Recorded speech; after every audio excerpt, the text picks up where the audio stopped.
and I feel the time's a ways to go. So where you going to tomorrow? And I see that these are lies to come. Would you even care? And I feel it,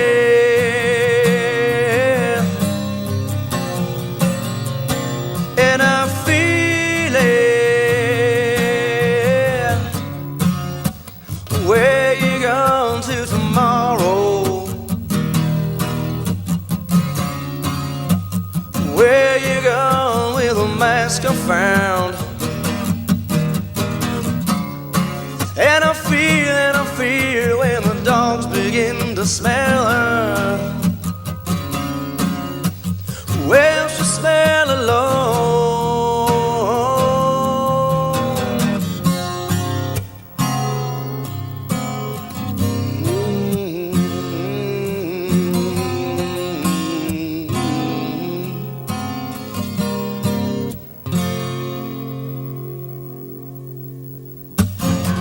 And I feel so much depends on the weather.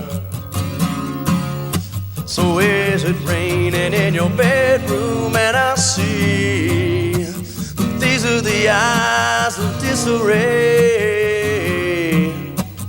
Would you even care? And I feel it,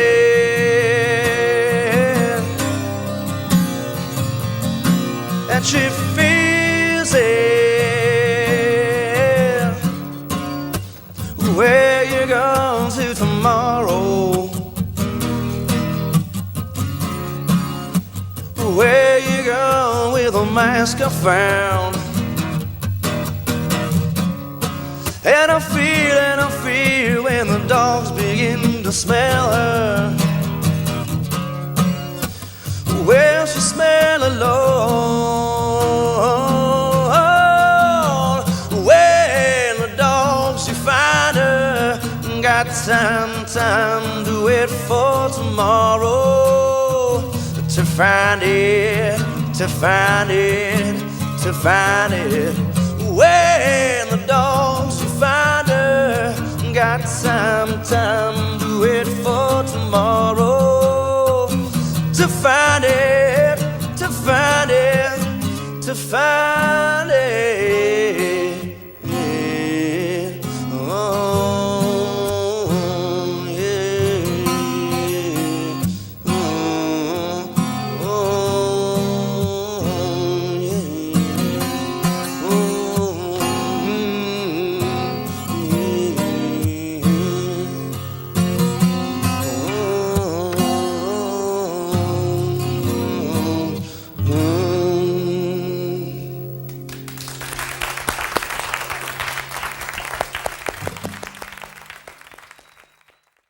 On the ground in Donna, Texas, if you want to take a look at this facility right here, to your left, that is the Border Patrol tent facility, stands right behind me. Just a month ago, Customs and Border Patrol agents completed the construction of that facility. It's a 165,000 square foot facility, and we have never seen images inside this facility before. They won't even allow the non-profit lawyers who conduct the actual oversight of these immigration detention centers to go inside. Nobody has seen photos inside of this place until now. Project Veritas has obtained never before seen photographs of what it actually looks like inside this facility. Shocking images showing people wrapped up in what looks like metal foil, laying on the ground, their faces covered. Why won't the administration be honest about this? Why won't they show you these images? We have a man who's telling us to leave. Where would the press? Oh man, you gotta get off, dude. It's private property. They told us it's private property, but you know what isn't private property? Airspace. We're gonna fly this Cirrus right over the top of the detention center to get a better look. Airspace is not private property, so we're flying 1,000 feet. There's the facility right there. You can see it. There it is. We're flying over the facility to give you a good vantage point. There's the tents. You see a bus right over there. The bus is moving the facility. Kids in it. Now, during a recent press conference, the press secretary was asked a question why they haven't released these images. Even you all haven't released any images that you obviously could redact if you wanted to. Again, we remain committed to sharing with all of you data on the number of kids crossing the. She dodged the question, saying, quote, and we remain committed to transparency. I don't have an update for you on the timeline. End quote. Well, press secretary of the White House, let Project Veritas do your job for you. Just last night, we have now obtained these photos inside this facility. Now, these photos are very, very grim.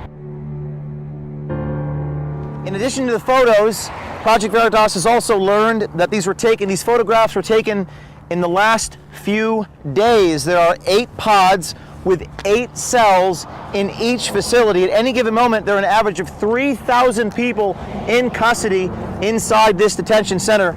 Now, the pod has 8 cells that are currently holding 600, that's 600 unaccompanied juvenile males aged 7 to 17. They're separated by age or physical size depending on the room. 50 of the individuals inside this facility were COVID positive in these cells. There have been multiple sexual assaults inside this facility, normal assaults, and daily medical emergencies. This border crisis does not appear to be slowing down. In fact, we've just obtained new leaked documents as well from another insider, this one inside the Department of Homeland Security. It says the document was prepared by the U.S. Customs and Border Protection Office of Intelligence.